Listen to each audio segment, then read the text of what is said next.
বিসমিল্লাহির রহমানির রাহিম। আসসালামু আলাইকুম। সুপ্রিয় দর্শক, সবাইকে স্বাগতম। কিছুদিন আগে আমরা আপনাদের জানিয়েছিলাম নবম জাতীয় পে স্কেল নিয়ে সর্বশেষ অবস্থা। আজকের প্রতিবেদনে আমরা আরও এক ধাপ এগিয়ে জানাবো গেজেট আসলে কবে প্রকাশ হলো, কি নতুন তথ্য যুক্ত হয়েছে এবং আপনার বেতন হাতে পেতে এখন আর কতদিন অপেক্ষা করতে হবে।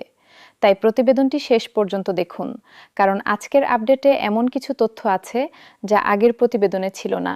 চলুন শুরু করা যাক। প্রিয় দর্শক, আগের প্রতিবেদনে আমরা বলেছিলাম নবম জাতীয় পে স্কেলের ফাইল প্রধানমন্ত্রীর চূড়ান্ত অনুমোদনের অপেক্ষায় রয়েছে এবং জুলাই মাসের মাঝামাঝি বা শেষ দিকে গেজেট জারি হতে পারে। সর্বশেষ পাওয়া তথ্য অনুযায়ী সেই প্রক্রিয়া এখন চূড়ান্ত পর্যায়ে পৌঁছেছে। অর্থ মন্ত্রণালয় সংশ্লিষ্ট একাধিক সূত্র জানিয়েছে, সচিব কমিটির সবশেষ বৈঠকে কারিগরি ও আইনি সব জটিলতা সমাধান হয়ে গেছে এবং ফাইলটি এখন মন্ত্রিপরিষদ বিভাগ হয়ে প্রধানমন্ত্রীর দপ্তরে পৌঁছে গেছে চূড়ান্ত স্বাক্ষরের জন্য।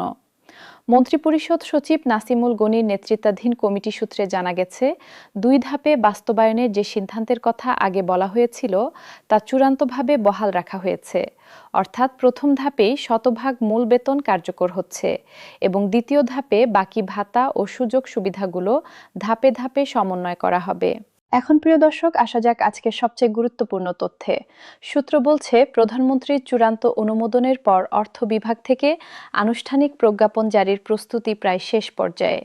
বাংলাদেশ সরকারি মুদ্রণালয় তথা বিজি প্রেস গেজেট ছাপানোর কাজও শুরু হয়ে গেছে বলে জানা গেছে। এর মানে হলো, কাগজে কলমে অনুমোদনের পরপরই যে কোনো সময় সরকারি ওয়েবসাইট ও জাতীয় গেজেটে এটি প্রকাশ হয়ে যেতে পারে। তবে প্রিয় দর্শক, একটি বিষয় স্পষ্ট করে বলে রাখা ভালো, প্রকৃত তারিখ এখনো চূড়ান্তভাবে নিশ্চিত করা হয়নি। তাই আমরা অনুমান বা গুজবের ভিত্তিতে কোনো নির্দিষ্ট তারিখ বলছি না। আমরা শুধু প্রক্রিয়ার অগ্রগতি আপনাদের জানাচ্ছি। গেজেট প্রকাশ হওয়া মাত্র আমরা সবার আগে সেই তথ্য নিয়ে হাজির হব। এখন চলুন জেনে নিই গেজেট প্রকাশের পর প্রক্রিয়াটা আসলে কেমন হবে। প্রথমত, গেজেট প্রকাশের সঙ্গে সঙ্গে অর্থ বিভাগ প্রতিটি মন্ত্রণালয় ও দপ্তরে পরিপত্র পাঠাবে। দ্বিতীয়ত, প্রতিটি কর্মচারীর পে ফিক্সেশন আইবাস প্লাস প্লাস সিস্টেমে নতুন করে করতে হবে।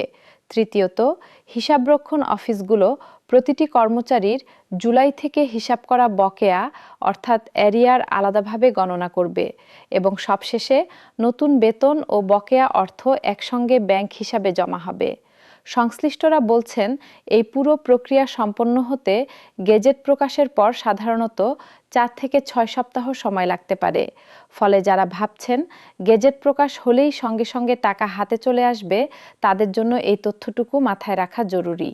প্রিয় দর্শক, এবার একটু ফিরে তাকানো যাক গ্রেড ভিত্তিক বেতন কাঠামোর দিকে, কারণ অনেক দর্শক কমেন্টে জানতে চেয়েছেন তাদের নির্দিষ্ট গ্রেডে হিসাবটা কেমন দাঁড়াবে। আগের প্রতিবেদনে আমরা বলেছিলাম সর্বনিম্ন মূল বেতন 8,250 টাকা থেকে বেড়ে 20,000 টাকা হচ্ছে এবং সর্বোচ্চ মূল বেতন 78,000 টাকা থেকে বেড়ে 1,60,000 টাকা হচ্ছে। সূত্র বলছে, চূড়ান্ত অনুমোদনেও এই সংখ্যাগুলোতে কোনো পরিবর্তন আসেনি, অর্থাৎ কমিশনের মূল সুপারিশই বহাল রাখা হয়েছে। গ্রেড 11 থেকে 20 পর্যন্ত কর্মচারীদের জন্য যে 100 থেকে 145% পর্যন্ত বৃদ্ধির কথা বলা হয়েছিল, সেটিও অপরিবর্তিত রয়েছে। বরং সচিব কমিটির শেষ বৈঠকে বিশেষভাবে নির্দেশনা দেওয়া হয়েছে, নিম্ন গ্রেডের কর্মচারীদের পে ফিক্সেশন যেন সবার আগে সম্পন্ন করা হয়, যাতে তারা দ্রুত সুফল পান। এখন আসা যাক ভাতার বিষয়ে নতুন কিছু তথ্যে। আগের প্রতিবেদনে আমরা বলেছিলাম বৈশাখী ভাতা 20% থেকে বাড়িয়ে 50% উন্নীত করার প্রস্তাব রয়েছে। সর্বশেষ খবর অনুযায়ী এই প্রস্তাবটি নীতিগতভাবে অনুমোদিত হয়েছে এবং দ্বিতীয় ধাপে এটি কার্যকর হবে। এছাড়া বাড়ি ভাড়া ভাতার হার এলাকা ভেদে, অর্থাৎ ঢাকা, চট্টগ্রাম ও অন্যান্য সিটি কর্পোরেশন এলাকার জন্য আলাদা আলাদা হারে নির্ধারণের বিষয়টিও এখন আলোচনায় রয়েছে। চিকিৎসা ভাতা ও যাতায়াত ভাতার ক্ষেত্রেও যৌক্তিক সমন্বয়ের সুপারিশ বহাল রয়েছে বলে জানা গেছে। তবে এই দুটি ভাতার সুনির্দিষ্ট পরিমাণ এখনও চূড়ান্ত হয়নি বলে অর্থ মন্ত্রণালয় সূত্রে জানা গেছে। প্রিয় দর্শক, এবার কথা বলি পেনশনভোগীদের নিয়ে। আগের প্রতিবেদনে আমরা বলেছিলাম 20,000 টাকার নিচে পেনশন প্রায় দ্বিগুণ করার সুপারিশ রয়েছে। সূত্র বলছে, এই সুপারিশ নীতিগতভাবে গৃহীত হয়েছে এবং এটি বাস্তবায়নের জন্য পৃথক একটি পরিপত্র জারি হতে পারে গেজেট প্রকাশের কিছুদিন পরই। অবসরপ্রাপ্ত সরকারি কর্মচারীদের সংগঠনগুলো এই সিদ্ধান্তকে স্বাগত জানিয়েছে। এখন প্রিয় দর্শক, চলুন কথা বলি এই বিশাল আর্থিক পরিকল্পনার বাস্তবায়ন নিয়ে। অর্থ মন্ত্রণালয়ের একজন ঊর্ধ্বতন কর্মকর্তা জানিয়েছেন, চলতি অর্থবছরের বাজেটে বরাদ্দকৃত অর্থের বাইরেও প্রয়োজনে সম্পূরক বাজেটের মাধ্যমে অতিরিক্ত অর্থ সংস্থান করা হতে পারে, যাতে বকেয়া পরিশোধে কোনো ধরনের বিলম্ব না হয়। অর্থনীতিবিদদের একাংশ অবশ্য সতর্ক করে বলছেন, এত বড় অঙ্কের অর্থ একসঙ্গে বাজারে প্রবেশ করলে সাময়িকভাবে মূল্যস্ফীতির উপর কিছুটা চাপ পড়তে পারে। তাই বাংলাদেশ ব্যাংক ও অর্থ মন্ত্রণালয় যৌথভাবে বাজার পর্যবেক্ষণ ও মুদ্রানীতি সমন্বয়ের পরিকল্পনা নিয়ে কাজ করছে বলে জানা গেছে। প্রিয় দর্শক, এবার আসা যাক সরকারি কর্মচারীদের প্রতিক্রিয়ায়। গ্যাজেট প্রকাশের প্রক্রিয়া প্রায় চূড়ান্ত পর্যায়ে পৌঁছানোর খবরে সরকারি কর্মচারীদের মধ্যে স্বস্তির আভাস পাওয়া যাচ্ছে। বাংলাদেশ সরকারি কর্মকর্তা কর্মচারী কল্যাণ সমিতির আহ্বায়ক আব্দুল মালেক এই অগ্রগতিকে ইতিবাচক বলে উল্লেখ করেছেন।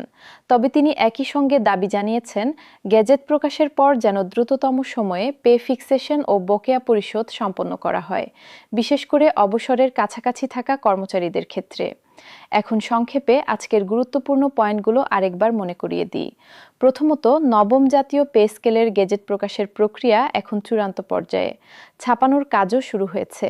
দ্বিতীয়ত, সুনির্দিষ্ট প্রকাশের তারিখ এখনো নিশ্চিত নয়, তাই কোনো গুজবে কান দেবেন না।